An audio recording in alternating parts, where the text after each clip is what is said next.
ఇవ్వాలనేటువంటి విధంగా, ఎందుకంటే రేపు సెప్టెంబర్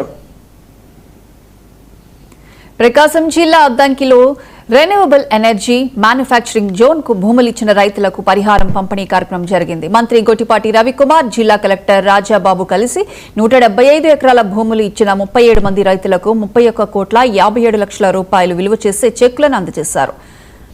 రేమ్స్ ఏర్పాటుతో స్థానిక యువతకు ఉపాధి, ఉద్యోగ అవకాశాలు విస్తృతంగా లభిస్తాయని మంత్రి తెలిపారు. రామాయపట్నం పోర్ట్, జాతీయ రహదారులకు సమీపంలో ఈ ప్రాజెక్టు ఏర్పాటుతో అంతర్జాతీయ కంపెనీల పెట్టుబడులు ఆకర్షించే అవకాశం ఉందన్నారు.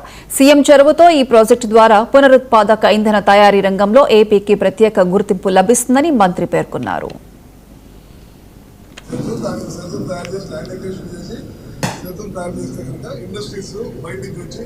ఇక్కడ ఇండస్ట్రీస్ పెట్టుకుంటే ఈ చుట్టుపక్కల గ్రామ ప్రజలకి పిల్లలకి యూత్కి ఉపయోగం ఉంటుంది. దానికోసం పెట్టాము. వ్యాపారంగా అభివృద్ధి చెందింది. మనకి నేషనల్ హైవేలు ఉన్నాయి, అందులో రామాయపట్నం పోర్ట్ వస్తుంది. వీటన్నిటి కోసం పెట్టాము. ఇవాళ కొంతమంది రైతులు బిల్డింగ్ ఇచ్చారు, 175 ఎకరాలు. వాళ్ళందరూ కూడా 31 కోట్ల 50 లక్షలు 57 లక్షల సంథింగ్ డబ్బులు ఇచ్చాము. దీనికోసం ఇప్పటికే మన డిపార్ట్మెంట్ నుంచి రెడ్ క్యాప్ నుంచి దాదాపు 100 కోట్ల రూపాయల డబ్బులు కూడా రావడం జరిగింది.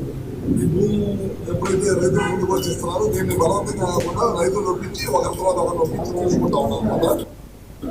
ఎందుకంటే వాళ్ళకు కూడా ఇబ్బంది లేకుండా ఉండటం కోసం తొందరలోనే ఇది కంప్లీట్ చేసేసి అనేది సెంటర్, దానికి సెంటర్ తయారు చేసి ల్యాండ్ అక్విజిషన్ చేసి సెంటర్ తయారు చేస్తే కనుక ఇండస్ట్రీస్